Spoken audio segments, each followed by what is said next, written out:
Mañanas en Libertad, con Luis del Pino.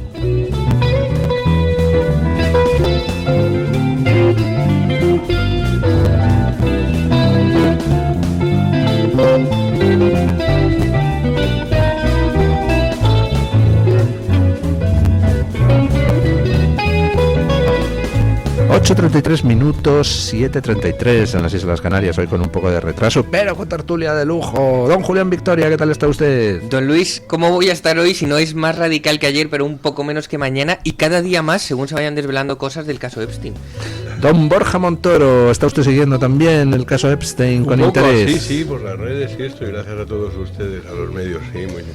Bueno, buenos días. Lo del caso Epstein es espectacular y tiene un problema, y es que ¿cuál es la mejor manera de ocultar una aguja? Pues no es meterla en un pajar. La mejor manera de ocultar una aguja es en un montón de otras agujas. Entonces es muy difícil localizar la aguja que te interesa.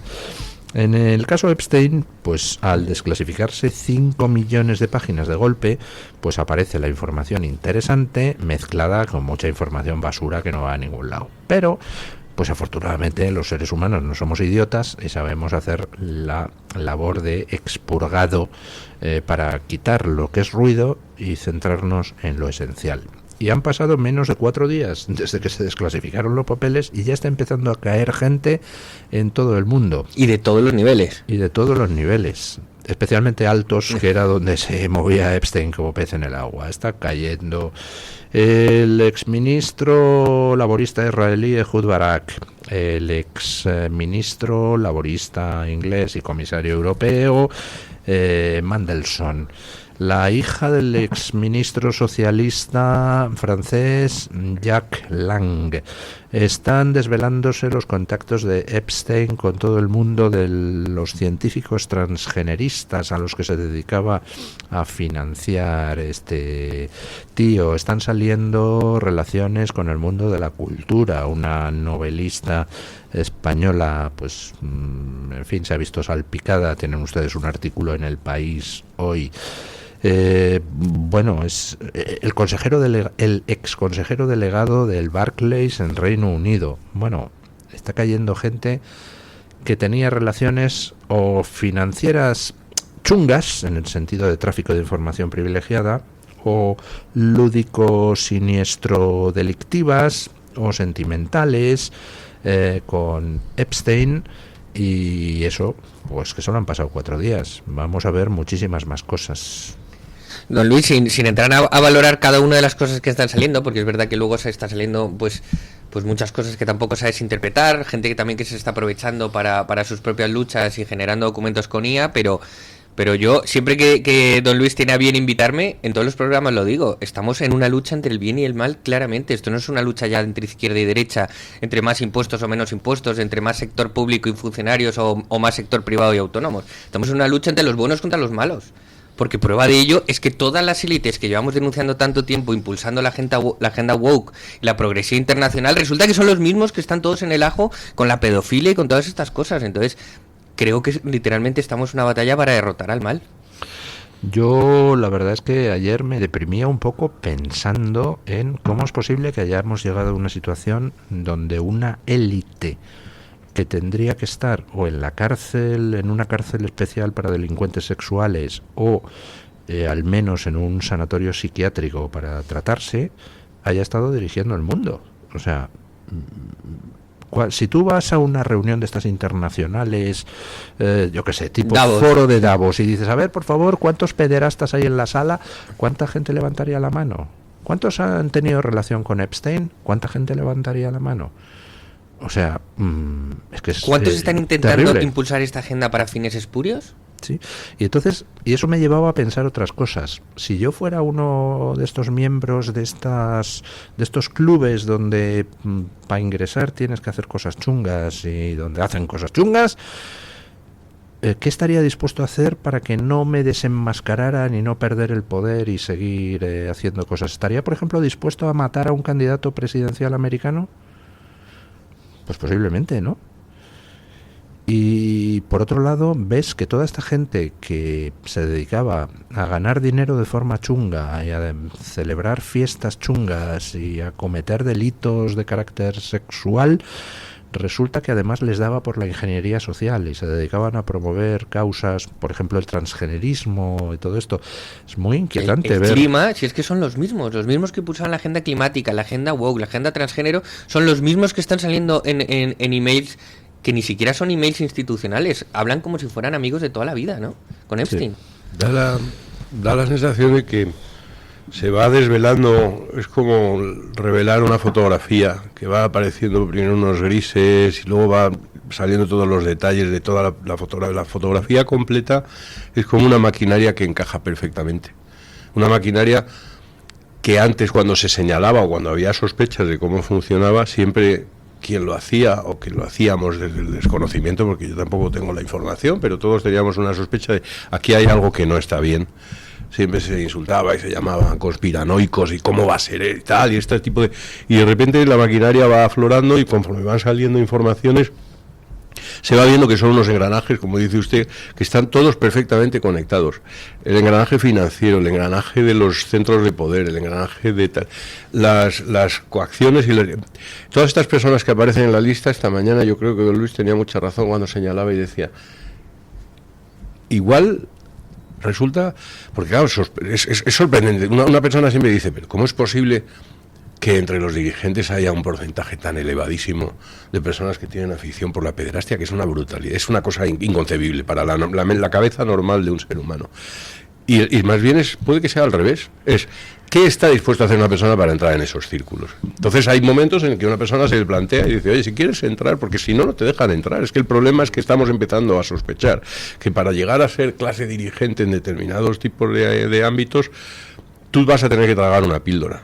Y se te plantea, y hay personas que a lo mejor la rechazan, entonces sencillamente nunca sabremos de ellas porque nunca han llegado a estar ahí arriba, pero las personas que a lo mejor sí la han aceptado son las que llegan. ¿Por qué? Pues porque tienen el límite moral y dicen, oye, pues si hay que pasar por este aro, pero yo ya tengo la vida resuelta para el resto de mis días, me voy a hacer multimillonario, ese tipo de... Es inconcebible para la mayor parte de la humanidad, pero parece ser que es un sistema de funcionamiento. Yo me acordaba, según estaba usted hablando, de una anécdota que contaba mi madre era periodista. Y siempre contaba una anécdota de cuando fue a... Mucho mejor periodista que usted, además. Pero vamos, como de aquí a Lima. Y siempre contaba una anécdota de cuando fue a una cena de estas, como hay 200.000, ¿no? Y entonces le tocó, por estas cosas, al lado de un conocido financiero español, ¿no? Y entonces, pues en las típicas conversaciones intrascendentes, donde no sabes qué... Sí, pues la típica gracieta, mi madre le dice, bueno, ¿qué hay que hacer para ser tan rico como usted? Y le contesta el otro todo serio, pues lo que hay que hacer es todo lo que sea necesario para ser tan rico como yo. Y le dice a mi madre, por ejemplo, ¿usted está dispuesta a hacer todo lo que yo le diga? Y dice mi madre, hombre, todo no.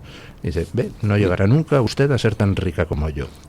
Claro, pues es que estoy seguro que funciona así. Es así, claro. Y el problema, estamos mirando los papeles de Epstein y nosotros tenemos nuestros papeles de Epstein locales que están todavía por investigar, porque aquí teníamos un puticlub en el centro de Madrid, cuyo dueño es el suegro, o era el suegro porque ya falleció, del actual presidente del gobierno. Quiero decir que, y todos sabemos, lo sabe Madrid, no le haga usted de menos al suegro de Pedro Sánchez. No tenía un puticlub, tenía una cadena de puticlubs. O tenía una cadena. Claro, un franquiciado en el tema. Entonces, quiero decir, y todos sabemos que se realizaban actividades con menores, porque eso ha salido. Eso lo declara Villarejo, efectivamente. Lo declara Villarejo, todos sabemos lo que ha declarado Villarejo. Y algún otro también lo ha declarado. Y todos sabemos, y se ha declarado, y se ha dicho que allí se grababa, etcétera. Quiero decir que el sistema... Que Leire 10 incluso ha dicho que ha reconocido que el sistema de extorsión es un sistema que está puesto a prueba, que es un sistema que ya se puso a prueba hace, creo, muchísimos años por la dictadura de Cuba también, con sus hoteles y sus... todo eso está, de alguna manera, es una pinza para coger a la gente por determinada parte y decir, te tengo en mis manos y vas a obedecer. ¿Y a quién te interesa tener comiendo de tu mano al piste? Pues a la persona que está en un puesto que te puede dar lo que tú necesitas en un momento dado. padrino, querido padrino, le besas el anillo, te inclinas y estás en sus manos. Entonces, cuando llegue el momento, él te pedirá el favor que necesita. Y esto funciona de esa manera, parece ser, y ha funcionado de esa manera, y funciona en Estados Unidos, funciona en España, etcétera, etcétera. Sí es verdad que dentro de lo de los papeles de Epstein, yo no tengo tiempo ahora para leerme los 7 millones de folios, me imagino, así que voy a tener que depositar mi confianza en los medios de los cuales me fío para ver qué es lo que me ofrecen, etcétera, pero es indudable. Hay varias cosas, porque yo he tenido discusiones con personas cercanas, etcétera, sobre es que Donald Trump, es más, una cosa que me choca así es que ahora mismo precisamente que todo esto está sucediendo un año, eso hace exactamente un año más o menos que Donald Trump tomó posesión de la presidencia de los Estados Unidos, y de repente todo esto ha salido a la luz, y todo está lo que sucedió en la isla de Epstein, etcétera, no es de antes de ayer, es de hace mucho tiempo. Si Donald Trump hubiese estado involucrado, etcétera, etcétera, yo creo que habría habido mucho interés por parte de los demócratas en sacar todo a la luz antes, etcétera, etcétera. Y yo creo que eso no es como han sucedido las cosas. Las cosas han sucedido de esta otra manera. Y precisamente ahora, que es cuando afloran todos los papeles, no sé qué, no sé cuántos, hay perfiles de esa derecha, porque yo los perfiles de la izquierda, los demócratas, los super progres americanos, los rojos en España, todo este tipo de personas, que esperar de ellos que insulten a toda la derecha que está ahora mismo relevando en el poder todos los centros de poder que antes estaban en sus manos, que los critiquen es lo lógico y lo normal, pero que haya ese resquicio de derecha antitrampista, que lo hay, y en España existe y aflora, y ahora se agarran como un clavo ardiendo a Marco Rubio, al cual han ensalzado como si Marco Rubio fuese un jugador por libre, y parece que es que la política de Estados Unidos la hace Marco Rubio. Bueno, pues estas personas ahora de repente te sacan imágenes, por ejemplo, de Donald Trump en un pase de modelos. En un pase de modelos donde salen unas señoras, unas muchachas magníficas, todas ellas, no sé si son mayores de edad o menores de edad, pero están haciendo un pase de modelos en traje de baño. Mayores de edad, y no tiene nada que ver con el tema. No tiene nada que ver con el tema de Epstein, pero aparece una persona, entonces, ¿y por qué? Pues porque la imagen del vídeo de Donald Trump sentado, tomando notas con un montón de jovencitas que se pasean tal y como van a la piscina, pues inmediatamente ahora mismo es como, fíjate, esta persona y en esta persona estamos depositando la confianza de Occidente. Por el amor de Dios, esta persona en la presidencia de esta persona es cuando están saliendo a la luz todo este tipo de papeles y cuando se está combatiendo lo que es verdaderamente grave. De manera que es que me parece inconcebible, no comprendo pues por qué. A mí viendo cómo algún medio de comunicación occidental, incluido algún medio de comunicación español, ha estado publicando artículos de esos médicos transgeneristas, médicos y biólogos transgeneristas a los que Epstein financiaba, entiendo un poquito mejor esa manía anti-Trump. Hay riego. No lo sé, pero por lo menos lo que hay es una cierta complicidad ideológica, ¿no?, con todo ese mundillo. Es que volvemos a la maquinaria completa. Es que no solamente es que hayan salido los papeles de Epstein, es que también están saliendo los papeles a través de los cuales el dinero fluía a través del USAID, etcétera, todo este tipo de cosas. Es decir, cómo se financia todo eso. En un año, realmente, cuando, claro, la gente es que hay gente que le echa en cara a Donald Trump poco menos que no haya solucionado el mundo en un año. Esto es muy divertido también. Cuando Óscar Puente dice que los trenes en España no funcionan, no porque funciona, es que el primero invirtió, y pero sí, como decía don Luis, si lleváis 7 años en el poder, ¿cuánto tiempo hace falta para que arregléis una vía? El día que Santiago Abascal llegue a la presidencia del gobierno, que yo espero que sea más pronto que tarde, algún día sucederá, estoy convencido. También bastante más pronto de habrá, usted... En 6 meses habrá personas que vendrán a exigirle que arregle todo lo que se ha destrozado durante los últimos 50 años en España, que lo arregle en 6 meses. Y algo parecido sucede con la presidencia de Donald Trump, que, recordemos, lleva un año sentado allí. Y desde que llegó hay gente que ahora le está echando en cara que los ayatolás siguen todavía en el poder y que no los ha sacado a patadas. Y que, quiero decir, todo está sucediendo a toda velocidad, etcétera, etcétera. Toda esta amalgama, toda esta conexión es tan perfecta, los engranajes son tan delicados que lo que vemos es que la política que está llevando adelante en realidad es una estrategia que está muy bien planteada, porque está viendo realmente... Ahora, por ejemplo, se sentó ayer a dialogar y a charlar con Gustavo Petro a puerta cerrada, y luego sale con fotos, y entonces igual, todo el mundo se fija, hay que ver las cosas que dice Trump, porque las cosas que viene y dice de María Corina Machado, no sé qué, y en cambio sale con Gustavo Petro y dice, no, es un gran amigo y tal, no sé qué. ¿Qué no le habrá dicho? Vamos a ver. Se sienta con Gustavo Petro, es evidente que Pero Gustavo no es un Petro político va a al uso. Washington a entrevistarse con Donald Trump porque por Donald Trump le ha dicho, tú has visto a No, le ha Maduro, dicho, lo manda a llamar, le dice, mañana te quiero aquí. te quiero aquí. Entonces viene tal. Es mucho más sencillo salir y decir, aquí está, mi querido Gustavo, que yo sepa no se levantó a aplaudirlo en el Congreso de los Diputados como se hicieron aquí todos los diputados de nuestra Cámara, salvo los de Vox que se fueron. O sea que estamos hablando de ese sujeto. Bien, él sale, y se hace una foto con él. Entonces, la advertencia es evidente que ya está dada. Es decir, tú, si quieres seguir ahora mismo sentado donde estás, vas a hacer esto, esto y esto. Gustavo Petro ahora mismo es como si el papel de Delcy lo estuviese haciendo el propio Maduro si Maduro hubiese ido a entrevistarse. Es decir, ese tipo de peones a los que transforma de enemigo frontal de los Estados Unidos tú ahora mismo vas a ser el tonto útil mientras yo me encargo de ver cómo se desarrolla todo esto, porque ya la decisión está tomada. Es decir, el continente americano entero, no quiero presencia de todo esto que ha estado existiendo hasta ahora. Eso va a desaparecer de Brasil, va a desaparecer de Cuba, va a desaparecer de Colombia, todo esto va a desaparecer. Y va a desaparecer de algún otro lugar. Veo una noticia de hace poquitas horas. Estados Unidos envía tropas a Nigeria para luchar contra el ISIS. ¿Cuántos años llevamos con matanzas de cristianos en Nigeria y nadie ha movido un dedo? Nadie o casi nadie en los medios de comunicación occidentales se ha hecho eco de las matanzas. Ni siquiera el Vaticano, con el anterior Papa, mencionaba las matanzas de cristianos. Tiene que llegar de nuevo Donald Trump para defender a los cristianos nigerianos. Sí, es curioso porque también voy a apostillar una cosita. Para todos aquellos que piensan que Putin es el gran representante de la salvación de los valores conservadores del mundo, etcétera, tampoco hemos visto que Putin haya mandado una sola tropa a defender cristianos en ninguna parte del mundo, que yo sepa. De manera que eso también que quede claro. Aquí el que los está mandando ahora es Donald Trump. Entonces hay que ir viendo la progresión de las pequeñas gotas que se van poniendo en ese engranaje y cómo se va retirando primero una tuerca de aquí, otra de allí, de manera que se está cambiando el funcionamiento del mundo, la maquinaria se está cambiando. Todas las dinámicas del mundo están cambiando y yo creo que el sistema que se dio después de la Segunda Guerra Mundial está obsoleto y vamos hacia otro. Con un coste que no es ni mucho menos el coste porque aquí a los defensores de la libertad de todo el mundo lo que les gustaba, sobre todo especialmente a los europeos sentados en sus sillones, lo que les gustaba es que los Estados Unidos se gastasen su dinero, el de sus contribuyentes, y pusiesen ellos sus ataúdes de sus jóvenes de Milwaukee. Eso es lo que más les entusiasmaba. Y mientras tanto nosotros aplaudíamos y les señalábamos dónde tiene que ir a solucionar los problemas donde no hay democracia en el mundo, instalarla, y cuando ya lo ha hecho encima les insultamos y les decimos que son unos imperialistas. Esto es lo que ha funcionado durante muchos años. Y ahora está funcionando de otra manera. Y es muy lógico que funcione de otra manera. De manera que se están haciendo las cosas, yo creo que se están haciendo las cosas francamente bien.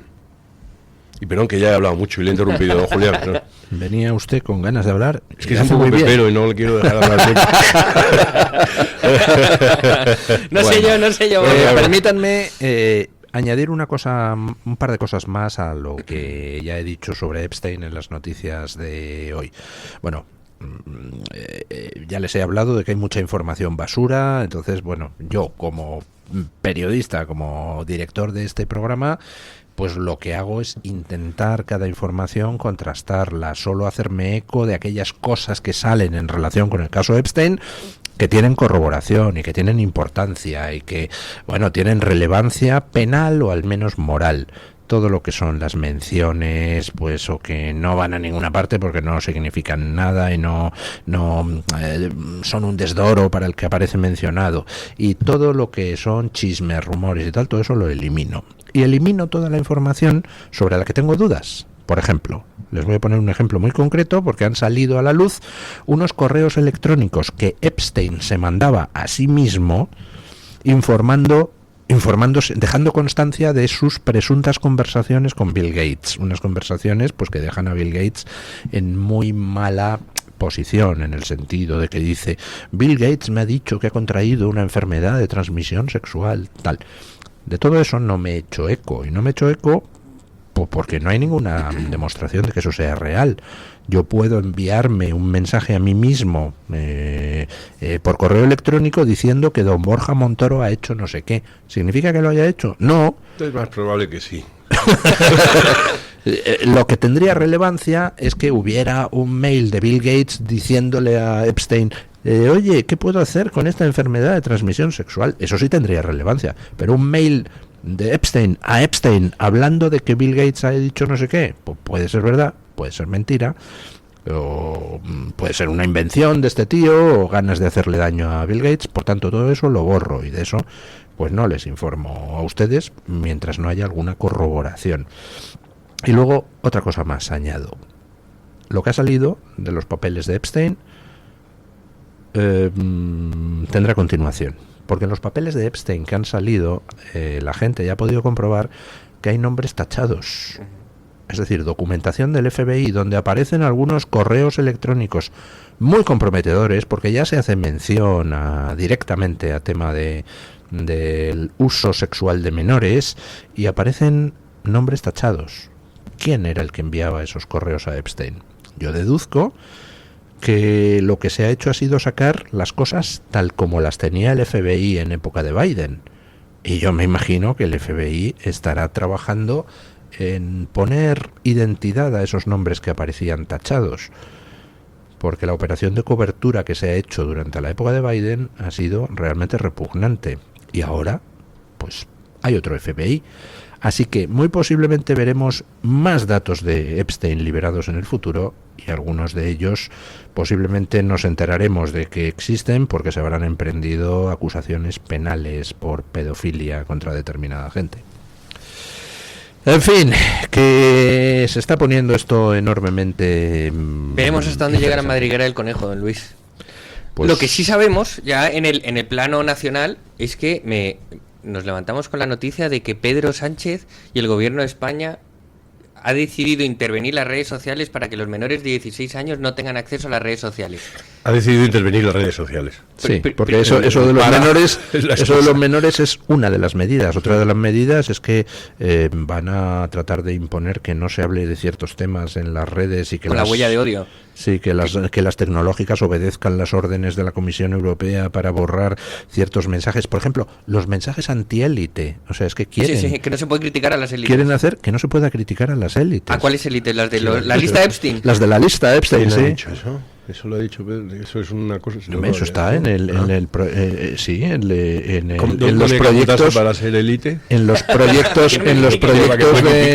proyectos de censura digital que la Comisión Europea está impulsando, figura textualmente eso, que no se pueda, pues eso es de von der Leyen. Criticar el transgenerismo, que la huella de odio digital que van dejando. Lo mismo que dice Pedro Sánchez, lo dice von der Leyen, que es del Partido Popular. Claro, es que Pedro Sánchez es el eunuco de von der Leyen. Sí, pero es que von der Leyen, cuando viene aquí a hacer campañas, que hay campañas con quien se pasea tomando pinchos y tomando vinos en Galicia, la he visto yo y la he visto yendo a un partido de fútbol es con Alberto Núñez Feijóo. Así es, pero varios comentarios al respecto. El preliminar es que nunca jamás eso debería estar en potestad del Estado, lo de prohibir el acceso a las redes a menores, sino en potestad de las familias. Y menos todavía en potestad de un Estado Leyen conservador en el que, no sé, deberíamos aspirar.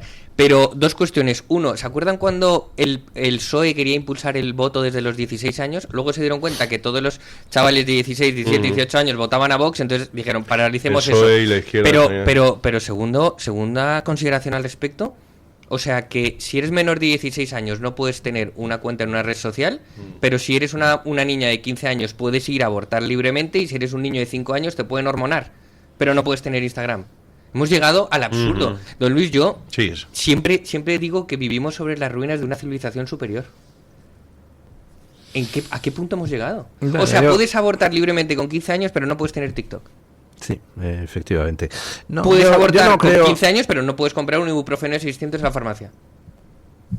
Pero yo no creo que vivamos en las ruinas de una civilización posterior. Yo creo superior. que hemos de una civilización superior. Yo creo que hemos estado al borde del abismo. Y efectivamente, la civilización iba a colapsar, pero que nos hemos milagrosamente liberado en el último minuto. Es decir, por unos milímetros nos hemos salvado. Los milímetros que van desde la bala que rozó el cráneo al cráneo de Trump. Sí, don Luis, lo que pasa es que hay dinámicas que ya no se van a poder recuperar. Dinámicas que existían antes que no... Ya lo creo que yo no todo en esta vida se puede recuperar. Todavía, Yo no cantaría Victoria, don Julián. Yo no cantaría victoria de que ya nos hemos librado de... estamos en plena batalla vamos camino. Y es muy necesario continuar. Hay una anécdota que representa fielmente lo que acabo de decir, y es que un gran arquitecto en una catedral monumental, la catedral de Colonia, va con su hijo a verla. Y entonces su hijo le dice, padre, esto es espectacular, esta catedral. ¿Cuánto costaría construir esta catedral hoy en día? Y su padre, arquitecto, le dice, no es cuánto costaría, es que no sabemos hacerla, no sabemos cómo se hizo. Vivimos sobre las ruinas de una civilización superior, don Luis. Bueno, pausa publicitaria y mientras meditamos sobre el destino, pues vamos a siguiente bloque de tertulia. Tu voz, tu libertad, tu radio. Radio Libertad. ¿Tu piel ha perdido firmeza? ¿Tus articulaciones están más rígidas? La fórmula de Aminopac contiene aminoácidos precursores del colágeno y vitamina C necesarios para la salud de tu piel, huesos y articulaciones. Dale a tu cuerpo lo que necesita para producir colágeno con Aminopac. Pídelo en tu herbolario o farmacia o visita ahora mederinutrición.com. Estos goles, el clásico de la radio deportiva, en sintonía exclusiva de Radio Libertad, ya estamos aquí. Ya sabes que la noche solamente es para líderes y por la noche también en la radio contamos el deporte. Y yo sabía que Luis Aragonés ya había firmado. Este es el clásico de la radio deportiva todos los días de lunes a viernes. Yo estoy aquí muy a gusto en el Villarreal. Ya sabes que estamos en todas las redes, en Twitter, en YouTube, en iVoox y en la aplicación Radio Libertad que nos escuchas en todo el mundo. Para subir a primera todo ha sido pico y pala, pico y pala. Estamos en la medianoche a partir de las 12, de 12 hasta la 1, de lunes a viernes. ¿Qué más puede pedir? Goles, simplemente periodismo de etiqueta. En un entorno idílico, más de 100 profesionales, psiquiatras, internistas, psicólogos, psicoterapeutas, terapeutas ocupacionales, enfermeros, celadores y administrativos, trabajamos en el Hospital Psiquiátrico San Francisco de Asís, en Málaga, con un solo objetivo: sanar al paciente mental. Infórmese en www.hospitalsanfrancisco.com y llamando al teléfono 952 20 14 64. Sintoniza la libertad en tu radio. Radio Libertad. Escúchanos y no te pierdas nada.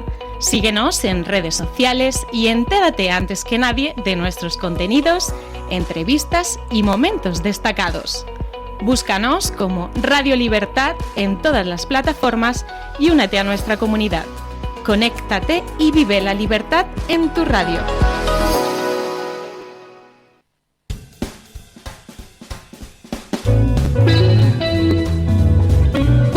Mañanas en Libertad, con Luis del Pino.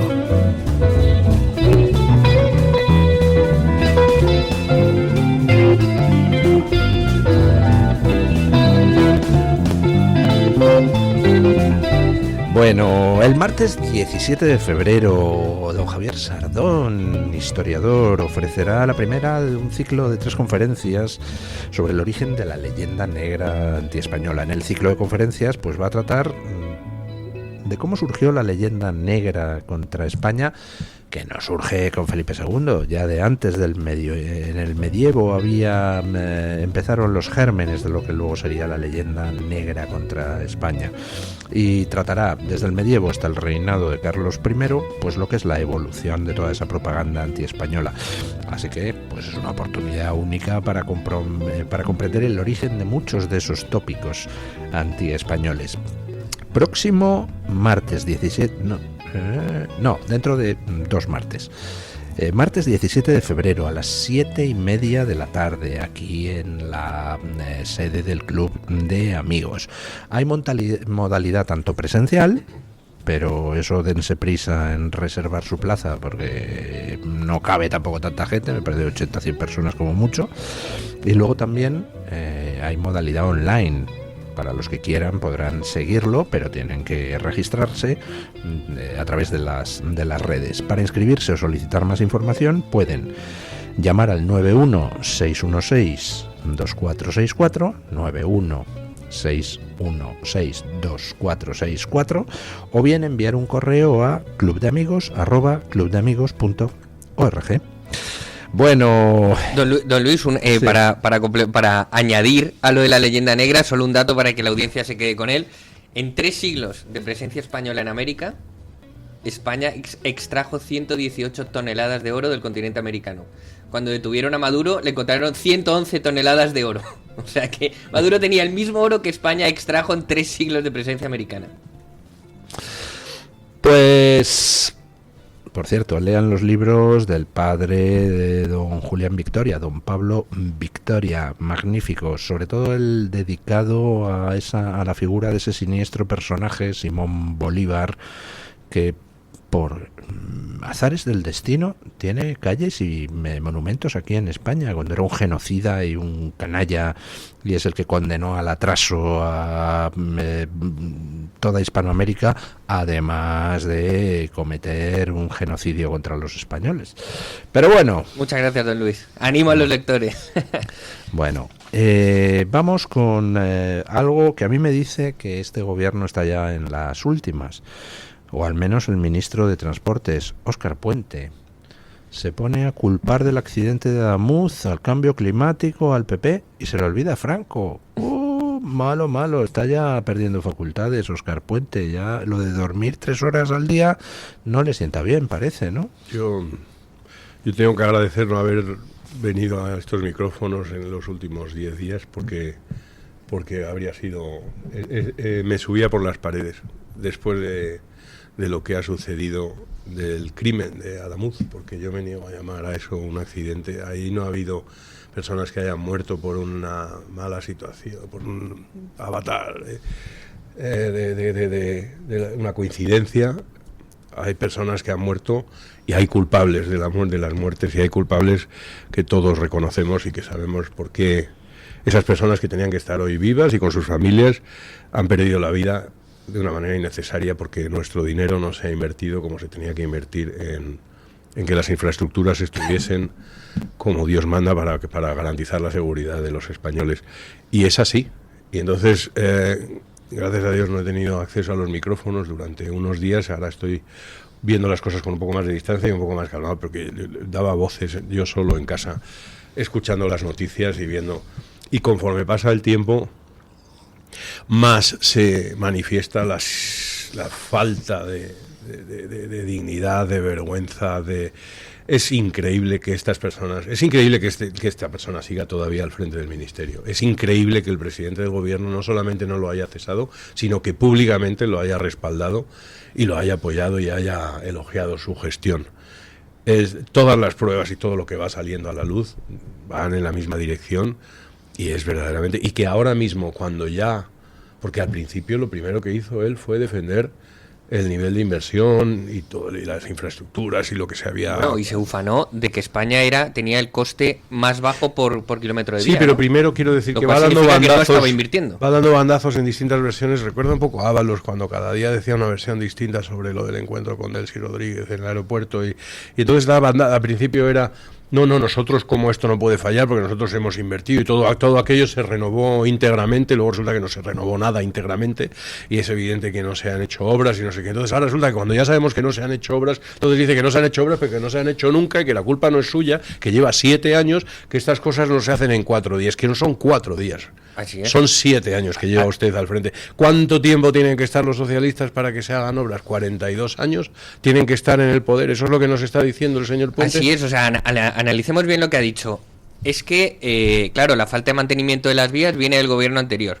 Pero si llevan 7 años gobernando, no les ha dado tiempo a arreglar las vías. Esto es como cuando dicen, es que están aumentando los delitos de violencia de género y las violaciones, hay que combatir las cosas de género. Pero si llevan 7 años ustedes también gobernando, ¿cuándo piensan combatir esto? Y luego, con que dejaran de fomentarlo, trayendo violadores de aprobando leyes mejores para los violadores, por ejemplo. Pero es que luego te saca la del cambio climático. Entonces dice, no, es que los muros y las cosas están cayendo por las lluvias, por el cambio climático. ¿Cuántas cosas no se han hecho? Yo me alegro mucho de que cambio climático o en nombre del cambio climático. Me alegro mucho de que echen mano de estas cosas, porque es una manera de sacar a la luz verdaderamente la estafa monumental de su argumento, que se viene contando desde hace mucho tiempo y que muchos hemos señalado. Eso no es más que una estafa, es un sonajero para llamar la atención y para decir cualquier cosa que suceda en el mundo es por culpa del cambio climático. Entonces, la pederastia y el que haya gente que acuda a la isla de no sé qué, luego eso va a ser también culpa del cambio climático en algún momento. Cuando todo esto sale de esa manera, de una manera tan descarada, yo creo que es beneficioso para todo el mundo, para que nos demos cuenta de una puñetera vez de que eso es una estafa. Y es una estafa que ahora mismo el gobierno está utilizando, porque en la oposición, en la supuesta oposición, hay dos partes de la oposición. Hay una oposición de verdad y hay otra oposición que ahora se escandaliza de que este señor eche mano del argumento del cambio climático para defenderse. Pero el argumento del cambio climático lo habéis aprobado, lo han compartido con él. Eso es. Quiero decir que es un argumento que está ahí porque los dos partidos principales que han gobernado en España, el Partido Socialista y el Partido Popular, lo han activado. El argumento del cambio climático está presente y este tipo, iba a decir otras cosas, lo usa hoy porque lo han activado, y no lo ha activado solamente el Partido Socialista. La Agenda 2030 se puso en marcha y llegó a España de la mano del Partido Popular, de la mano del gobierno de Mariano Rajoy, que sigue asistiendo a los mítines del Partido Popular, etcétera. Todo eso hay que recordarlo. Y además lo de la falta de inversión en los gobiernos anteriores respecto a este es una falacia. En 2009 se invertían 6.500 millones de euros en mantenimiento de la vía. En 2023 se invierten 4.000 millones. ¿Quién gobernaba en 2023?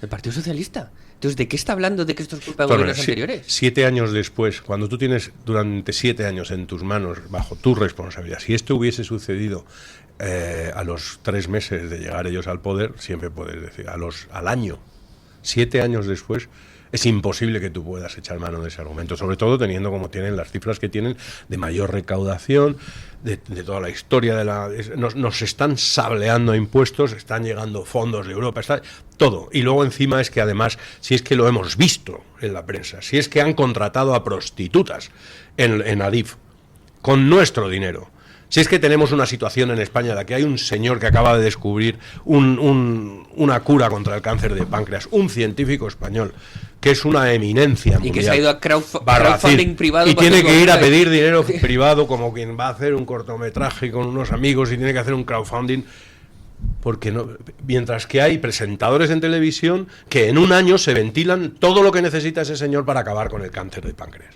Eso es lo que está sucediendo en España. Entonces ahora, mañana pueden venir y decir, no, el cáncer de páncreas en España no se cura porque Francisco Franco no lo curó, no dio los fondos. Ese tipo de cosas es lo que nos van a venir a contar. Y yo estoy hasta el gorro de esto. Y lo que me sorprende, supongo que es porque el tiempo no acompaña mucho, etcétera, pero deberíamos estar todo el día en la calle.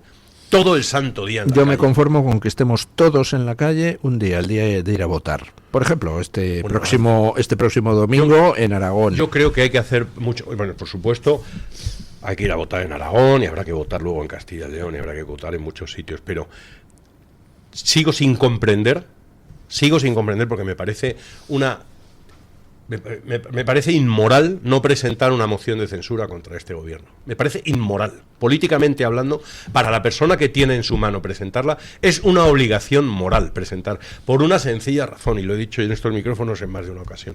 Los españoles, el pueblo soberano que estamos representados en el Parlamento, tenemos derecho a tener la esperanza de que hay alternativas.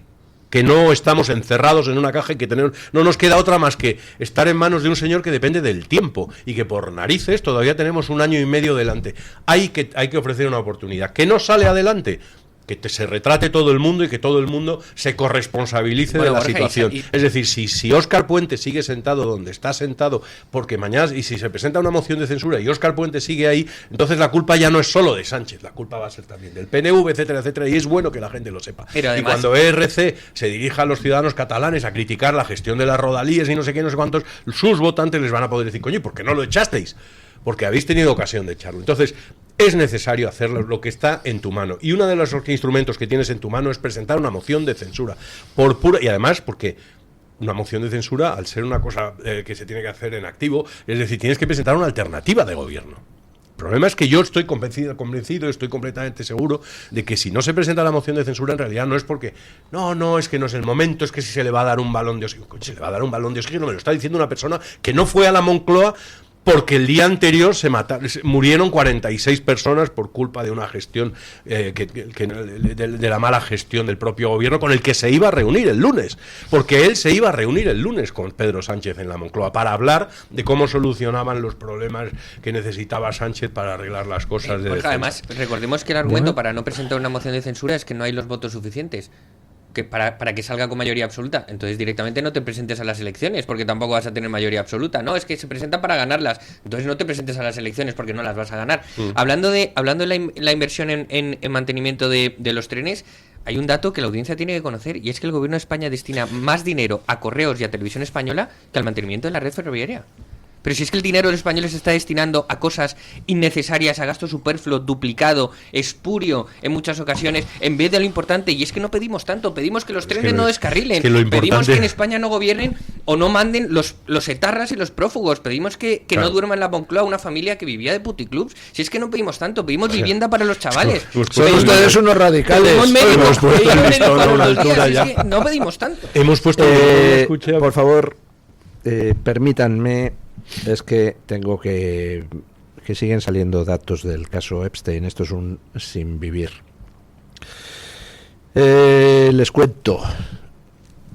Gente que está teniendo que dejar sus cargos o viéndose salpicada por el asunto. Pues la presidenta de la sección sueca de ACNUR, la agencia para los refugiados de Naciones Unidas, ha tenido que presentar su dimisión hace 2 días por sus relaciones con Epstein. Un tío que fue presidente de la Asamblea General de Naciones Unidas ha tenido que presentar, ha sido cesado, actualmente era asesor en el gobierno checo, ha sido cesado. El presidente del comité del Nobel, el político laborista noruego Jagland, estuvo el que le dio el premio Nobel de la Paz con carácter preventivo a Barack Obama. Pues estuvo de vacaciones en la casa de Jeffrey Epstein en Palm Beach con su familia entre 2014 y 2017. Está toda la élite de todos los organismos internacionales que nos han estado dando por saco en los últimos decenios. O sea, es una cosa espectacular. Eran todos estaban muy bien relacionados, todos. Es indudable. Yo sí puedo decir una cosa con absoluta Todos seguridad. Imagínense el grupo de WhatsApp de esta gente. Yo no lo conocí a Jeffrey Epstein ni he estado nunca en su isla. Quiero dejarlo claro ya a estas alturas, por si acaso, porque aquí ya esto es una oleada de gente la que va a ir saliendo. Es increíble, parece que, o sea, no había una sola persona que tuviese un poco de influencia, que no tuviese relación, fotos y etcétera con Jeffrey Epstein. Estaba muy bien situado, desde luego, y íbamos empezando a comprender por qué, claro. Es espantoso. Son unos límites. No lo sé, son estas cosas también al hilo de estas. Es muy lamentable todo, porque todo se envuelve en esta especie de conceptos que se están cambiando y principios que antes parecían límites infranqueables, etcétera. El otro día hubo una noticia que a mí me parece muy triste y muy lamentable, que es que había una donación, creo que alguien había un trasplante, no sé si era de hígado o de corazón. De cara. O de cara era, sí, no sé, de algún órgano. Quiero decir, la historia no está en lo anecdótico de qué es lo que se trasplantó, etcétera. Es que el donante era una persona que había aceptado ser donante, ofreciéndose a ser eutanasiado, a ser matado de una manera voluntaria. Esto abre las puertas de cosas que verdaderamente no. Es un abismo. Es demasiado oscuro, porque la gente en principio lo ve, qué bien, pues sí, bueno, si es una decisión libre.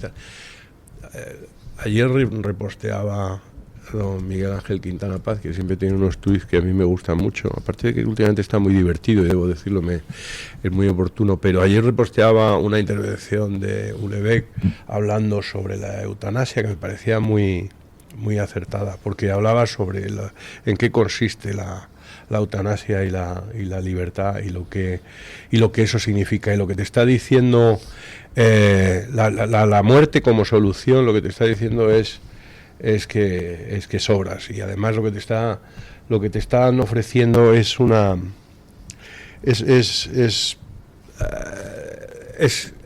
vender a la gente una sensación de que eres una carga pesada para los demás. Es una presión muy difícil, de que ahora mismo no se contempla porque todavía no estamos en esa situación.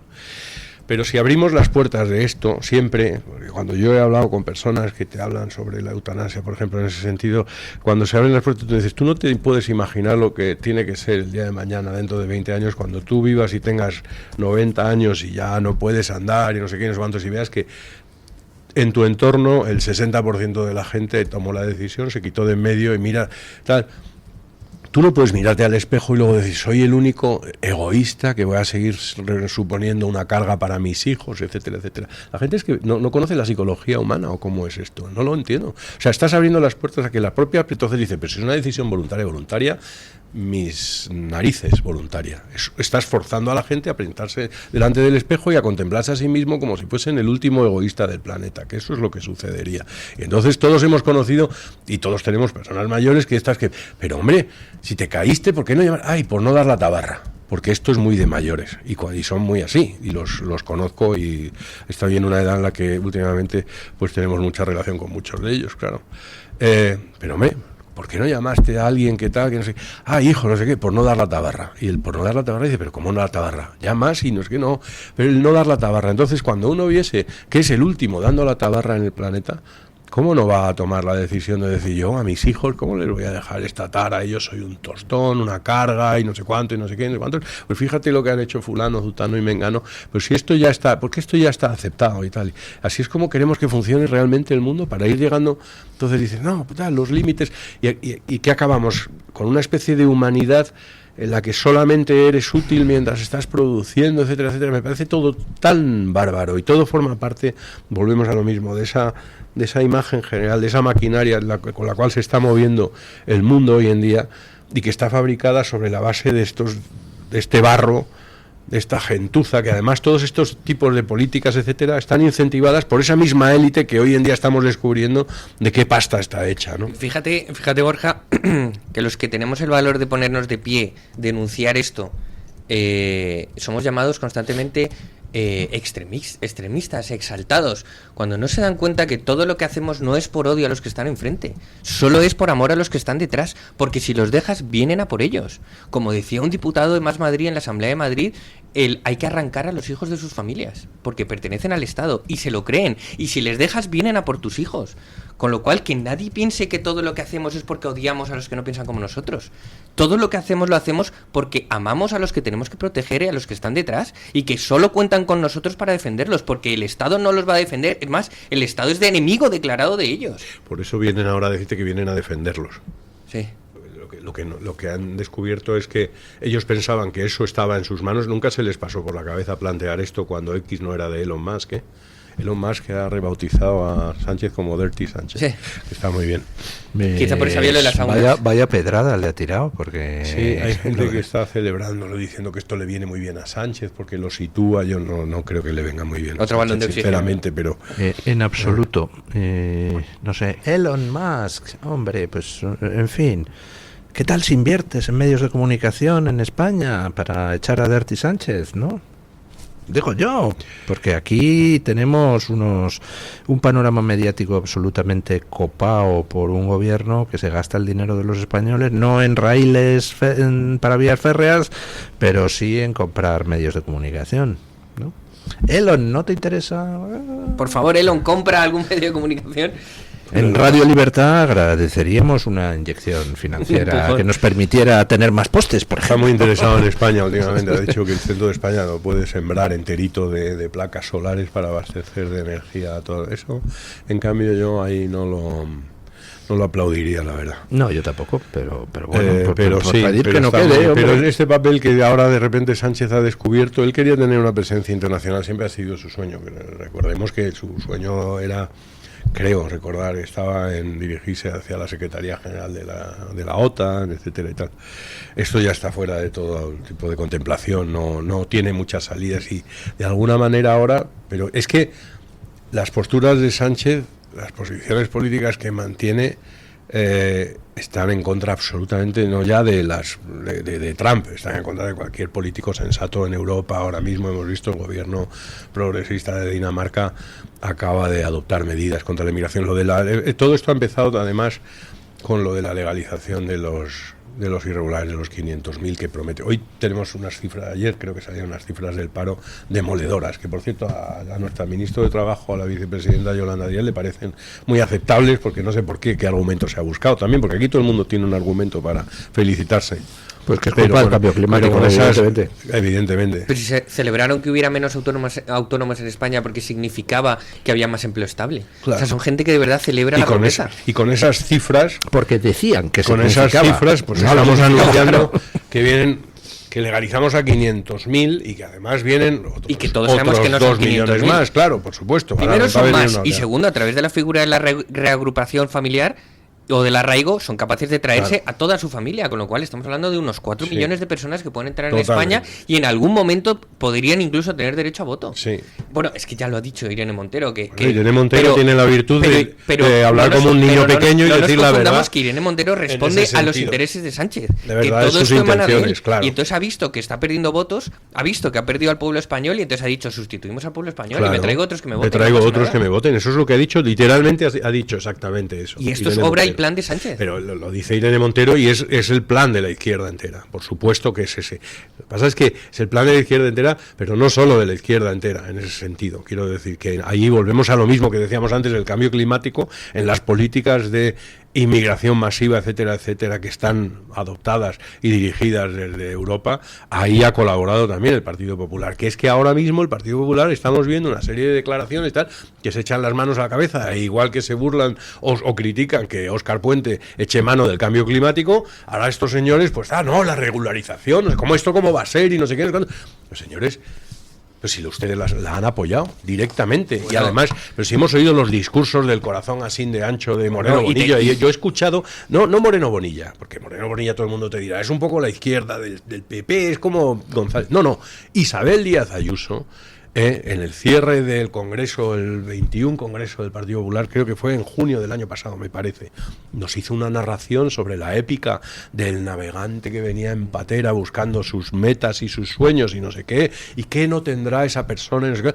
Todo lo han envuelto en un papel de celofán como si fuese una especie de determinación histórica, que esto tenía que suceder y que nosotros, ¿cómo vamos a desamparar a esta gente? Algo habrá que hacer. Y ojo, que eso no se queda solo en palabras, es que recordemos que en el gobierno de José María Aznar, entre el 2000 y 2001, se regularizaron a 500.000 personas, o sea, que ellos de verdad creen en esto. Pero quería poner el ejemplo de Hungría.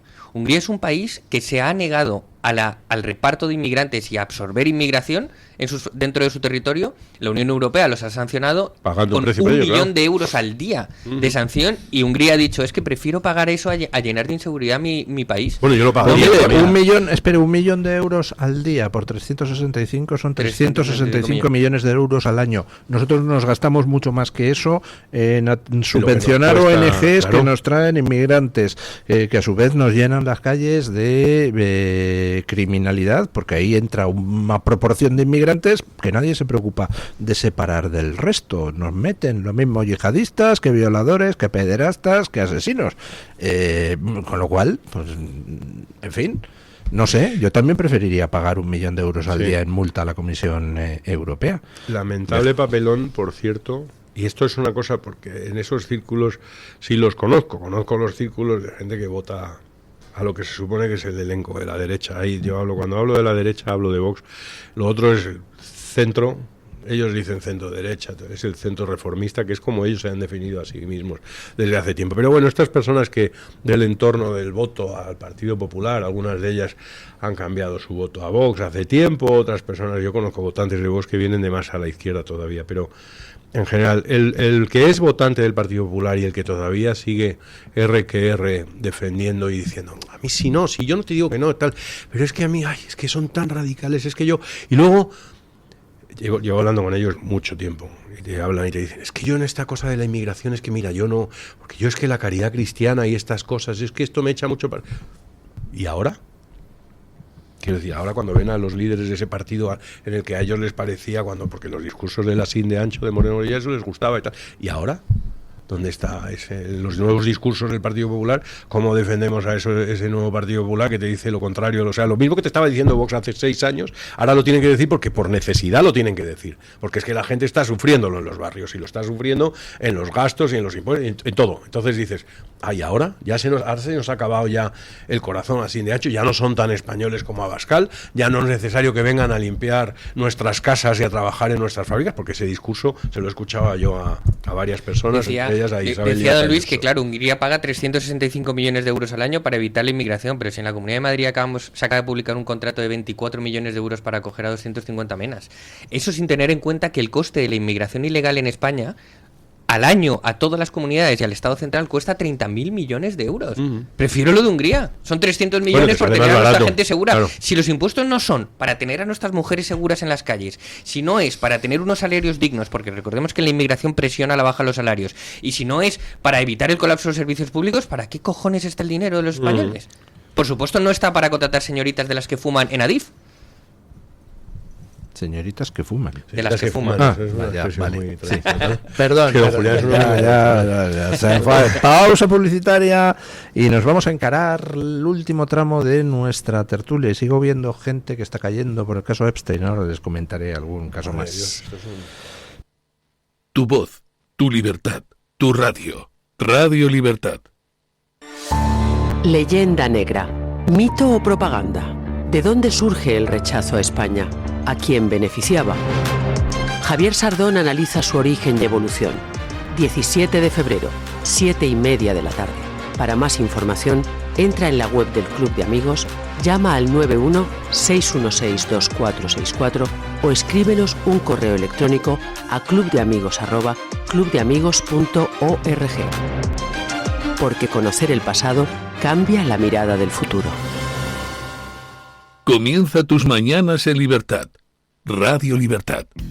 La doctora Iradier, especialista del Instituto de Microcirugía Ocular, IMO, Grupo Miranza en Madrid, utiliza el tratamiento más eficaz para la enfermedad del ojo seco con la nueva tecnología de luz pulsada óptima IPL. Con centenares de pacientes tratados y excelentes resultados, la doctora Iradier es referente en España de esta innovación oftalmológica. Doctora Iradier en IMO, Grupo Miranza. Teléfono 910-783-783. Calle Valle de Pinares Llanos 3, Mirasierra, Madrid. Escúchanos y no te pierdas nada. Síguenos en redes sociales y entérate antes que nadie de nuestros contenidos, entrevistas y momentos destacados. Búscanos como Radio Libertad en todas las plataformas y únete a nuestra comunidad. Conéctate y vive la libertad en tu radio. El DHA omega 3 es clave en el funcionamiento normal del cerebro, la visión y el corazón. Si te preocupa el deterioro asociado a la edad, debes tomar DHA. El DHA de Mederi Nutrición tiene certificación IFOS, máximo estándar de pureza y calidad. Busca DHA Pure NPD1 o visita ahora mederinutrición.com.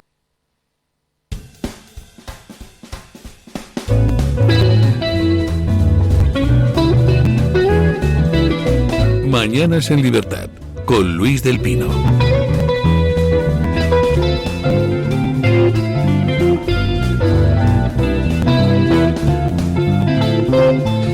Bueno, y se incorpora a la mesa de tertulia doña Consuelo Martínez Cicluna. Buenos días, doña Consuelo. ¿Qué tal está usted? Buenos días. Bueno, doña Consuelo Martínez Cicluna, pues es una persona que está empezando en esto, solamente es directora del Instituto de Estudios Americanos CEU-CEFAS, directora de la Cátedra Casa de Austria del Instituto CEU de Estudios Históricos, profesora titular de Filosofía del Derecho en la Universidad Complutense de Madrid, directora del Grupo de Investigación Fundamentos Histórico-Filosóficos de la Ciudadanía Jurídica en la Universidad Complutense, directora de la revista Aforismos simbolismos, instituciones, ideas, movimientos. Bueno, ¿cómo se siente uno cuando está empezando en esto? Nosotros sonrojados con ese currículum. Es un poco como Sara Santa Olaya, ¿no? Más o menos. Exactamente igual. Irene Montero y ella el mismo Con currículum. los mismos méritos, ¿no? Y la misma manera de empezar, ¿no? Sí. Pues Bueno. conservando la vocación, que es lo importante, ¿no? La vocación universitaria. Y creyendo el en amor lo que por la haces. historia. Sí, por la historia, por la literatura en este caso, que es lo que nos congrega, por lo que ha sido también importante en España, que no éramos un páramo intelectual, ni muchísimo menos, y se trata de reivindicar un poco también lo que ha sido la hispanidad desde todos los puntos de vista. Bueno, el próximo jueves 5 de febrero, es decir, mañana, pues se celebra un congreso en la Casa de América de Madrid, un seminario que se llama Literatura de la Ñ Hispanoamericana, que está organizado por CEU Cefas en colaboración con la Universidad Villanueva, ¿no? ¿Qué se pretende en este seminario? Pues reivindicar, supongo, esa... Reivindicar, pero hacer un recorrido muy breve, porque sería para 100 años, ¿no? Acabo de venir al metro y he visto los 100 años de la publicación de Fortunata y Jacinta, ¿no? Entonces, yo creo para que 100 años, pero no de soledad. No de soledad, no.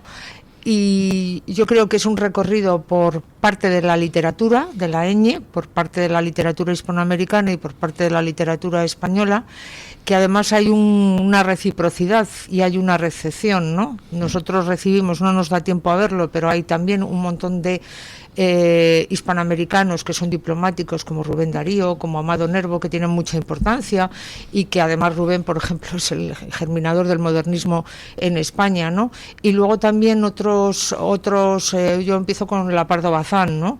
Que es una mujer malentendida, y en su momento y ahora, ¿no? Porque ahora se la aparta porque, bueno, pues porque era católica, ¿no? Casi como lo que decía Valle Inclán, viejo católico y sentimental, ¿no? Pues así es doña Emilia, ¿no? Que tiene mucha trascendencia porque ella recibe quizá lo que la generación anterior ha hecho de mujeres, que también se va a hacer un repaso, lo va a hacer Zoe Valdés, que como ya sabemos es una estupenda escritora cubana, opositora. Además, y muy seguidora de este programa. Efectivamente, y muy buena amiga, y forma parte además del Consejo Asesor del Instituto de Estudios Americanos. Ella va a hablar, por ejemplo, de Carolina Coronado, que es una de las mujeres que reivindica la Pardo Bazán. Y luego hay otras, Ernestina de Champursin, que también es una mujer que consideran que es polémica, porque está casada con el secretario de Azaña, ¿no? Es una mujer de familia tradicional, pero que está con la República hasta el último momento, hasta que se marchan a México, y luego ella se convierte, y como se convierte no se lo han perdonado, igual que a García Morente, no se lo perdonaron jamás, ¿no? Bueno, intervendrán, pues además de las personas, de la propia doña Consuelo y de Zoe Valdés y más conferenciantes que ha mencionado doña Consuelo, pues intervendrá el embajador y director de Casa de América, León de la Torre, ¿no? Intervendrá la rectora de la Universidad Villanueva, Esther Mocholí. Y bueno, pues promete ser un seminario interesantísimo. Somos conscientes los españoles y los hispanos en general de el inmenso potencial económico, estratégico, geopolítico que representa nuestro idioma español. Es que es la releche lo que hemos, que son lo que 600 dejamos. millones de hispanoparlantes, y ese potencial no le damos ninguna importancia. Vamos a Arequipa con una reunión con todas las academias de la lengua y lo único que somos capaces es de destrozarnos de una forma cainita, ¿no? Con García Montero, el señor Instituto que dirige el Cervantes, Instituto Cervantes, ¿no? Que no ha pasado por una elección democrática, pero que se permite cuestionar el que sí lo ha pasado en la Real Academia de la Lengua Española. Yo no tengo filtro y por lo tanto lo puedo decir, no dependo de nadie y lo puedo decir claramente, ¿no? Entonces, aquello fue bochornoso, pero le pusieron todas las reales academias en su sitio, la de aquí y las de los países hispanoamericanos. Y además pues ha seguido nuevamente, pero claro, tener un potencial como es la lengua española, en la que debíamos de reivindicar, ¿no? ese potencial, porque además no solamente es la lengua, es lo que esa lengua lleva detrás, que es toda una cultura, una manera de expresarse, una forma de vivir, una manera de escribir, porque vamos a ver a Borges y vamos a ver también a García Márquez o a Vargas Llosa. Todos ellos se explican y hay diferentes etapas en cada uno de ellos, ¿no? Pero Borges quizá es el más europeo de todos los, junto con alguno que no podemos ver, junto con Mujica Lainez, pero es uno de los más europeos, ¿no? Cuando Argentina se abría, ¿no? Antes de que llegara esa estupidez de las venas abiertas de Latinoamérica, ¿no? Sí. La verdad es que mirando a esa comunidad de 600 millones de personas, pues uno se da cuenta de que de cara al futuro es que el mundo va a ser hispano. Es que si Estados Unidos al final pues empieza otra vez con esta doctrina Monroe, América para los americanos, y entonces todo este continente es nuestro, pues hombre, nada podría ser mejor precisamente para el mundo hispano, porque una América para los americanos significaría la restauración del Imperio Español. Pero eso sí, con capital en Washington. Pero a mí eso no me importa ni me molesta. Hablarían en español todos, porque sería la demografía se impone, bueno, es ¿no? que parte de lo que fue Estados Unidos fue monarquía hispánica. Claro. Todo el rosario de misiones de Fray Junípero Serra, ¿no? O sea, que la misión española, la Florida. Claro. Un tercio de los Estados Unidos estuvo colonizado por nosotros. Efectivamente. Entonces, yo creo que además lo que no se puede parar, por mucho que haya geopolítica, geoestrategia, etcétera, lo que no se puede parar es la idea de que hay 600 millones de hispanoparlantes. Que en Estados Unidos hay partes donde desciendes del avión y puedes estar hablando tranquilamente en español durante todo el tiempo, sin necesidad de utilizar el inglés. Y que además eso implica hay también... zonas de Miami donde las tiendas ponen el cartel de English Spoken, se habla inglés, para que los anglos sepan que les van a atender en inglés. Que les pueden atender. Yo creo que eso es imparable, ¿no? O sea, yo creo que además hay una forma... Yo siempre hablo cuando hay alguna crítica y tal, la inmigración hispanoamericana en España, por ejemplo, es una inmigración completamente distinta. Por supuesto. Completamente distinta. Yo lo he dicho. Es una inmigración que se integra, que pueden tener los mismos problemas, bandas latinas, etcétera y tal, como nosotros también tenemos. Sí. Y eso es una cuestión en la que muchos inmigrantes han tratado de huir de lo que se encontraban para venir aquí. Exacto. Los venezolanos, que yo tengo alumnos en mi clase que son venezolanos, por supuesto, y estudian aquí. Gente honesta, gente trabajadora. Yo lo he dicho que lo hay de todas las redes. Clases. A mí, la gente que viene de Perú, de Colombia, de Venezuela, de México, yo lo siento, pero inconscientemente yo les veo como españoles. Para mí son españoles. Bueno, don Luis, aquí tiene sentado a un oriundo de Santa Fe, Bogotá. Sí, señor, un colombiano. Sí, que de hecho pues, hay una anécdota muy bonita un día en una audiencia de mi padre con el rey, con Juan Carlos. El rey le dijo, pero Victoria, un momento, entonces usted es colombiano. Y mi padre le dijo, no, majestad, yo soy español, lo que pasa que hacía 300 años que no venía por aquí. Pues eso es muy bonito. Eso fue, había españoles, súbditos de la corona a uno y al otro lado, ¿no? Y no eran diferentes, porque nosotros, yo siempre lo digo, nosotros no tuvimos colonias, nosotros tuvimos provincias. Y eso implicaba además una forma distinta, ¿no?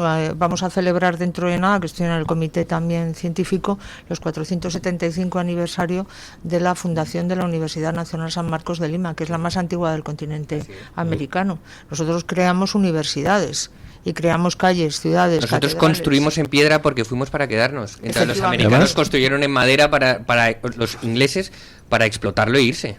Además, lo impresionante es cómo, pues al final hemos dejado esa herencia de 600 millones de hispanos, hemos dejado ese tesoro que es el lenguaje español compartido por una comunidad de 600 millones de personas, al mismo tiempo que nos empeñábamos en poder salvar de la extinción y en utilizar los idiomas nativos, porque nosotros sacamos la gramática del azteca antes de que los franceses sacaran la gramática del francés, porque queríamos expresar, enseñar la religión esas lenguas se preservaron y que además las primeras órdenes religiosas que van al continente lo que hacen es establecer gramáticas para entenderse.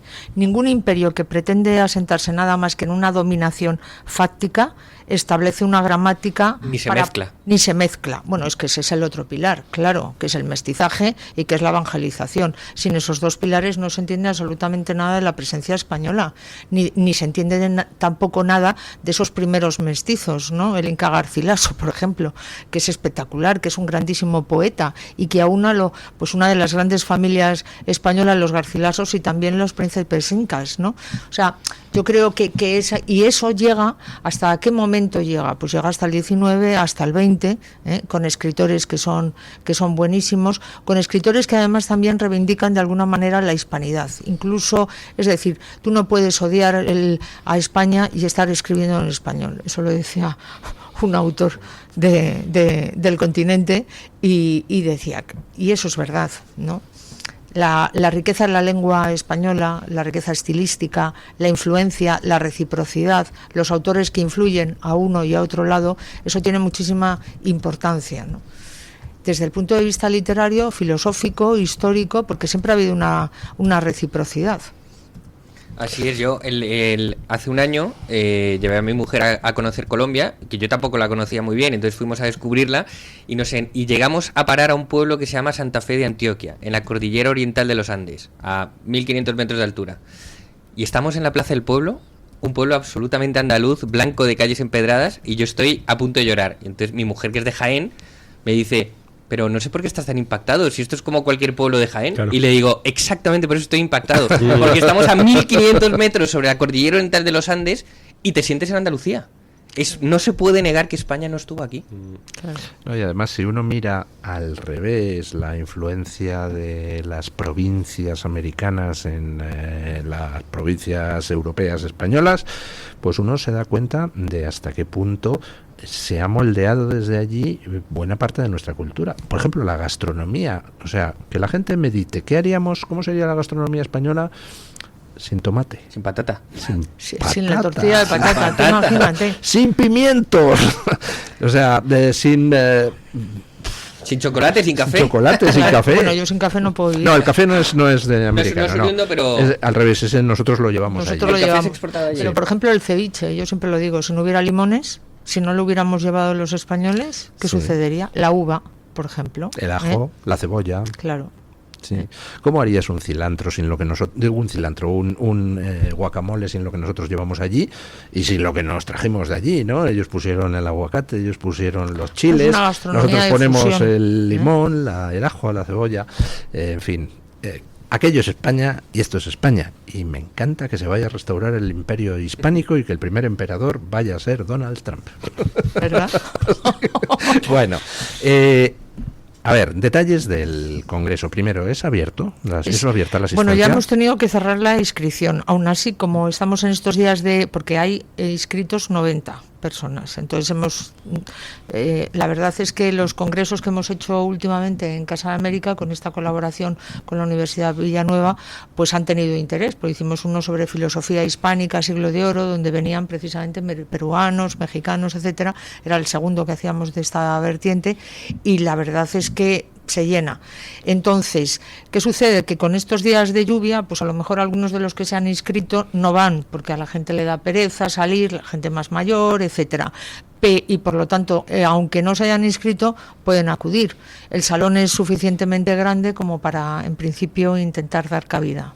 Entonces, pues eso, ya no se pueden ustedes inscribir, pero si van allí, pues si resulta que hay gente que ha fallado, pues claro, porque con estos días hay mucha gente que se apunta y luego ya sabes que le da pereza, que hay ¿no? Lista de espera y overbooking. Hay overbooking, sí, la verdad yo estoy muy contenta porque hemos tenido mucho éxito de público. Casa de América está muy contenta también, es una estupenda colaboración, gracias al embajador León de la Torre, que nos acoge y que nos da esa cobertura institucional, que es buenísima porque es un sitio emblemático, ¿no? Y qué mejor que hacer todas estas cosas en un sitio que se llama Casa de América. Pues sí, que es la América hispánica. Efectivamente.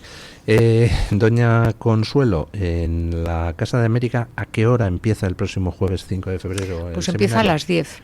A las 10 de la mañana. A las 10 de la mañana. Sí, claro, lógicamente yo iré bastante antes. O sea, mañana a las 10 de la mañana en la Casa de América empieza el seminario. Entonces, pues no se pueden ya ustedes inscribir porque está completo, pero si se pasan por allí, pues a lo mejor resulta que hay algún huequecillo. Entonces, pues yo creo que va a estar muy interesante y merece la pena ir allí para hablar de la literatura de la etnia hispanoamericana. Qué cantidad de cosas bonitas tenemos en nuestra historia, en nuestra cultura y qué poco las aprovechamos. Aprovecho para deciros que el 18 y el 19 de febrero, es decir, que en 2 semanas, porque esto vamos a congreso semanal, hacemos un congreso con la otra institución que dirijo en el Instituto CEU de Estudios Históricos, que es la Cátedra Casa de Austria. Lo hacemos sobre las mujeres en el entorno de Carlos V. Porque Qué hicimos bonito. uno primero, poder en femenino, reinas, regentes, gobernadoras, porque las mujeres eran visibles y ejercían el poder, sobre todo las de la Casa de Austria, empezando por la estupendísima reina que tuvimos, Isabel la Católica. Y entonces lo inaugura el embajador de Hungría, don Jorge de Habsburgo, lo voy a castellanizar, pero en el programa aparece en húngaro, y vamos a hacer un... ¿El embajador de Hungría en España es un Habsburgo? Es un Habsburgo, claro, don Jorge de Habsburgo, hijo de Donoto, que tiene su importancia, porque Donoto era una figura. Donoto es el Donoto que de estaría Habsburgo. llamado a ser emperador de Austria ahora mismo. Claro, efectivamente. Y nieto, a su vez, el embajador del último rey, emperador de Carlos, el beato Carlos. Carlos, que muere en Madeira, Madeira, en una habitación de cerdos con sus 12 hijos. Efectivamente. Es una historia, en fin. Vivimos sobre las ruinas de una civilización superior, don Luis. Efectivamente. Ana, Bueno, yo creo- esas ruinas hay que restaurar. Exacto, nos esperan tiempos gloriosos, Sí. yo creo. Son tiempos recios también, como decía Santa Teresa. Y al Sí. hilo de eso de restaurar, perdón, Sí. usted que se dedica a la docencia, ¿cómo es el futuro? ¿Cómo ve a los alumnos? ¿Qué preparación? ¿Cómo está el nivel académico, hablando del español, del uso? Porque yo no doy clase de nada importante, yo doy también clase en la universidad, pero es de dibujo, no es. Pero sí tengo contacto con los alumnos, y cuando escriben un mail o cosas de este tipo, madre de Dios, hay veces que se lleva uno las manos a la cabeza. Claro, bueno, yo debo decir, me llevo muy bien con mis alumnos, les dedico las van a estar muchísimos, ¿no? Pero hay que decir, es decir, son las carencias de un sistema educativo, pongámoslo entre comillas, porque no es sistema, entre otras ¿Salvable cosas. o...? Pues tendríamos que derribar todo lo anterior. En ese caso, no reconstruir, pues no se puede construir sobre una base que no tiene sentido, ¿no? O sea, de la historia es todo siempre con pinceladas. Por supuesto, literatura, nada, ¿no? O sea, literatura española, absolutamente nada. Entonces, el problema es la carencia de esa cultura, de carácter general, que antes se tenía, con otros sistemas que efectivamente funcionaban y que uno salía preparado, ¿no? El problema no es, porque cuando hablamos de que la juventud, etcétera, el problema es que no se le dan los mimbres como para crear hombres y mujeres cultos, enfrentados a la vida, ¿no? Que lean, ¿no? Yo en clase a lo mejor no sigo mucho una guía docente porque no me interesa demasiado encorsetar el conocimiento, porque el conocimiento es todo. Entonces tú no puedes reflexionar sobre el derecho, que es mi materia, que es pensamiento político, filosofía jurídica, sin tener en cuenta que formamos parte de una tradición cultural occidental y sin tener en cuenta lo que esa tradición ha aportado al mundo. Entonces, pues a lo mejor me detengo en hablar pues de una novela, de una narración, etcétera, y a lo mejor consigues, insistiendo mucho, ¿no? Pero si son receptivos y los tratas con el respeto con el que hay que tratar, no diciendo son ignorantes. Bueno, es que la ignorancia es producto de este sistema que ya digo que no funciona en absoluto, ¿no? Y que está hecho no con parches, no, está hecho para destrozar. Está fabricado. Está fabricado a propósito para destrozar primero la propia no es historia de inutilidad, España. es designio. No. Está precisamente organizado para que el joven no tenga ningún interés ni por lo que ha sido España ni por lo que España puede ser, para que tenga ese desapego a todo. Ayer hablábamos de la corrupción empieza cuando uno no hace lo que tiene que hacer, porque estamos al hilo de las meditaciones de Marco Aurelio, que no es un libro de autoayuda. El libro de cabecera. Claro, pues esa intención, o sea, la honestidad, ¿no? Personal, el cultivo de los valores, el cultivo de las virtudes, esto es fundamental. Esa tradición que lo fue oral en un momento determinado en la antigüedad clásica. Un concepto como el de que además de derechos tienes una cosa que se llaman obligaciones. Claro. Eso es algo, el sentido de la responsabilidad personal, del esfuerzo, es algo que se ha perdido completamente en el terreno educativo. Es una cosa brutal como a los niños no les enseñan a responsabilizarse Incluso, de ellos mismos y de su futuro. Incluso, Luis, no a la vez, sino que las obligaciones van primero, y porque te has portado bien emanan unos derechos. Los derechos son un premio, una recompensa a tus obligaciones como ciudadano. Sí. Yo ponía un ejemplo que parece tonto hace algunas semanas, pero es que me preguntaba una vez, ¿qué es un boomer? ¿Cómo se define? Y yo le decía, pues mira, de una forma muy simple, boomer es el tío que cuando le dejas pasar en un paso de cebra te da las gracias. Los jóvenes, prácticamente ninguno, nunca dan las gracias porque les dejes pasar en un paso de cebra, porque la mentalidad es, es mi derecho, yo tengo que pasar por este paso de cebra. Claro que sí, es tu derecho, pero ser educado con los demás no pasa nada, pero es que y ayuda a que la sociedad funcione mejor. Pero es que la educación es un instrumento de sociabilidad, hace mejor la convivencia. Vivimos en comunidad, ¿para qué? Para vivir mal, no para vivir bien. Eso lo dice de Aristóteles cuando comienza. Esa es la noción ética del bien común. Tiene un planteamiento ético. Y la educación es un instrumento que nos hace racionales, también expresamos esa racionalidad y esa sociabilidad. Lo que sucede es que vivimos en una sociedad que piensa que cualquier deseo se convierte automáticamente en un derecho y que genera obligaciones sobre los demás. Pues va a ser que no. Claro, es que los derechos, el problema de la lectura de los derechos es que los derechos, el problema es cuando llega la hora de ejercer tu derecho, y ejercer tu derecho significa que alguien tiene que tener una obligación respecto de ti. Cuando tú dices, yo tengo derecho a ser considerado mujer, eso no es un derecho para ti, eso es una obligación a los demás, es decir, de enfrentarse a una realidad que es evidente que no es así. Claro. Yo le digo a don Julián, yo soy una mujer de 14 años, y lo que estoy es obligando a Julián, por narices, a que él tenga que enfrentarse a una realidad que es evidente y decir, no, pero si no, no hay... El otro día leía, no le quiero dar publicidad y por lo tanto ni siquiera le voy a mencionar, alguien que ha escrito una novela muy publicitada, muy tal, y que decía que tenía derecho a vivir en el centro de Madrid. Eso no es un derecho, perdona. Primero, porque si todos viven en el centro de Madrid, eso se colapsa, ¿no? No hay centro. Sí, no hay centro. De hecho, hay un criterio muy fácil para diferenciar lo que son derechos humanos, derechos individuales reales, de lo que son falsos derechos sociales. Ejemplo de falso derecho. Yo tengo derecho a jugar en la selección de fútbol de española. Sí, pero no estás capacitado. Pero claro, tengo que demostrar claro que estoy capacitado. Derecho humano individual es aquel que por ejercerlo no le impides a nadie ejercerlo. Ejemplo, si yo ejerzo mi derecho a la libertad de expresión, yo no estoy impidiendo que don Borja se exprese. Eso es un derecho humano fundamental. Sin embargo, si yo digo, tengo derecho a vivir en una casa en el centro de Madrid, pues entonces se lo estaré quitando a otro. Y además, si exijo que esa casa me la pague el Estado, le estoy quitando dinero a gente de los impuestos que paga. Por tanto, le estoy quitando a otros. Pero además es que eso no es un derecho social adquirido. Podríamos decir que todo el mal ocurre cuando los derechos se convierten en derecho positivo en vez de emanar de la ley natural. Esos son los derechos humanos.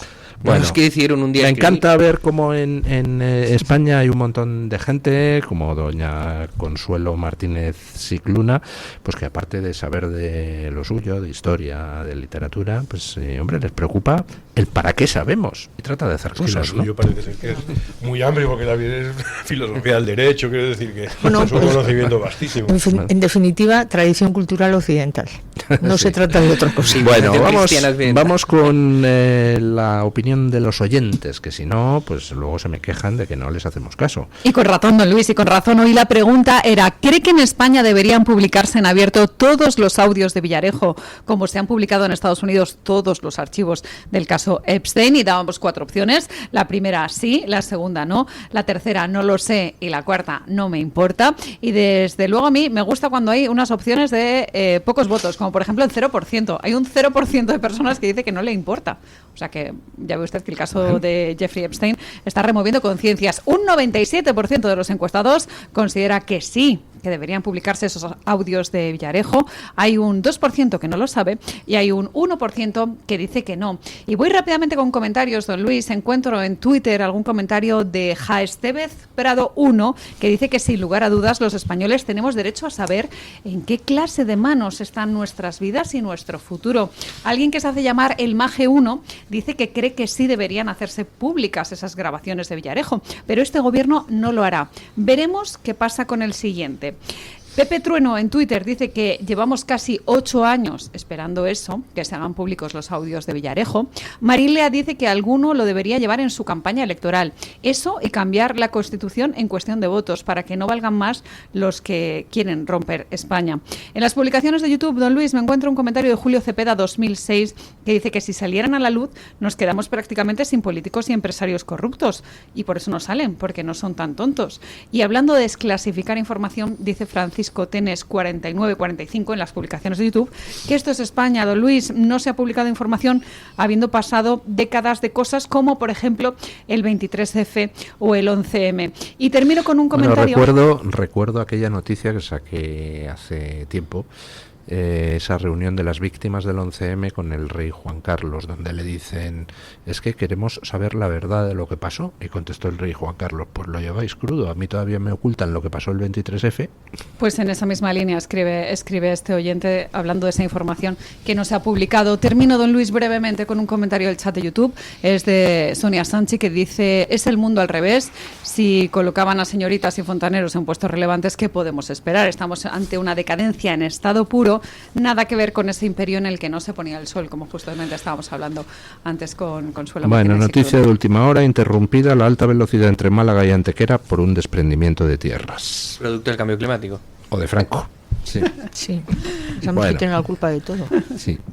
Bueno, muchísimas gracias, doña Carmen Carbonell. Gracias, don Julián Victoria. Aquí. Recuerde el consejo de don Borja Montero. No cante nunca. Victoria. Montero. Ya bastante me pesa. Borja Montoro. Borja Montoro. Bueno, el Montoro bueno. El Montoro bueno. El Montoro bueno.